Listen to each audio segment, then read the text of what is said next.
Союз убагында 1934-жылдан баштап 1939-жылга чейин Азербайжан, Казакстан, Өзбекстан, Түркменистан, Кыргызстанда накта өзүбүздүн тарыхыбызды билген тарыхчылар атүгүл тарыхчы эмес, жөн эле адабиятчылар, балдарга ыр жазгандар 277 адам атылган.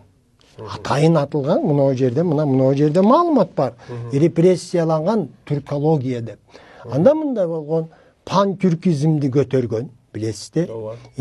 Ошого шкактанып СССРды ыдыратууну көздөгөн деген кине коюп, барын аткан. Ошону менен Белек Солтоноев атылып кетти 61 жашында. Мындайча айтканда, Кыргыздын накта тарыхын билгендердин баарын терип, анан кийин калган тарыхчылардын жүрөгүн үшүтүп, ушу тарыхчылар бүгүнкү күнгө чейин Кыргыздын байыркы тарыхын казууга даба этпейт да коркот. Дити барбайт.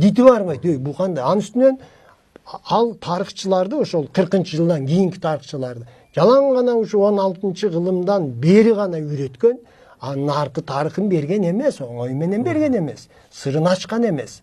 Демек, бул чоң саясат болгон. Бирдиктүү Совет эли түзүлөт деген саясат болгон да. А бирдиктүү Совет элин түзүш үчүн ар бир эл, улут өзүнүн тарыхын унутуш керек эле, салтын жоготуш керек эле, тилинен айрылыш керек эле. Ошондой саясат болгон. Ошол саясат бүгүнкү күнгө чейин дагы өзүнүн залакасын тийгизип атат. Ал эми жанагы мурдагы кыргыздардын тарыхын бурмалап жок кылуу аракети же мазактоо аракети эмне үчүн болгон? Мен мунун түбүнө жеттим. Мындай болгон.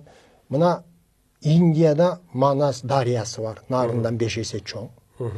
Орто агымында Манас деген корук бар, 90 000 гектар аят. Ал жерде аңчылыктагы кылууга тыюу салынган. Мүмкүн эмес. Непалда 8163 метр бийиктикте Манас улуу деген чоку бар. Тибетте 3500 метр бийиктикте Манас деген көл бар. 500 чарчы километр өзүнүн аянты. Батыш Кытайда Манас деген көл, Манас деген дарыя бар. Кавказда Манас дарыясы бар. Алтайда Манас дарыясы бар. Манас тоосу. Эми суроо берелик, эгерде Манас жомок болсо, кайсы жомоктун каарманын ысмы ушунча даңазалуу даңктуу жерге коюлду эле? Жок, андай жок. Экинчи суроо берелик. Байыркы элдердин кайсы элинин түпкү бабасынын ысмы ушунча улуу жер сууларга коюлду эле? Перстен таппайсыз, Жөөттөн таппайсыз, Кытайдан таппайсыз. Жалаң кыргыз, мына ушул ысымдардын баарын кыргыз койгон. Демек, ошончо жерге кыргыз ээлик кылып турганда, кыргыз көп душман тапкан. Жана кийинки эле 840-жылы пайда болгон кыргыз улуу каганатын алалыкчы. Ошончо көп душман тапканда. Демек, кыргыздан өчүн алам деген улуттар, элдер, кандыктар өтө көп болгон. Анын үстүнөн Бартал жазып атат, кыргыздар дейт, Борбордук Азия дейт, ким бийликке келсе, ошолорго каршы чыккан эл болгон дейт. Бартал жазып атат да. Традиционные противники всех новых империй в Средней Центральной Азии был кыргызы дейт да. Кыргыз ушундай эл болгон, эр жүрөк баатыр.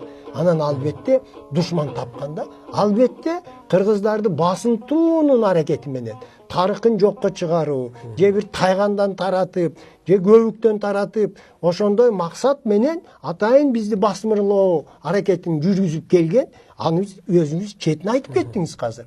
А түгүл, мына жана Нух пайгамбардан деп биздин Санжырада айтылат да.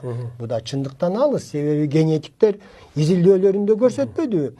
Жөөт эли менен кыргыз элинин хромосомунда гаплотипте эч бир пайыз окшоштук жок. Нух пайгамбардан тарасак чыгат эле да казыр. Ооба. Мен муну илимий чындык, муну эч ким талаша албайт. R1 альфа 1 деген гаплогруппа кыргыздын ДНКсында ал 14 000 жыл мурун өзүнчө калыптанган экен. Анын пайда болгон гаплогруппасы R1 деген 35 000 жыл мурда пайда болгон экен, мутациянын жыйынтыгында. Ошон үчүн жөөттүн хромосомунда 1% окшоштук жок бизде. А вот мына орус менен Украин элинде ошол гаплогруппа 40-50-52%га чейин табылып атат. А Индиянын брахмандарында 75%га чейин чыгып атат.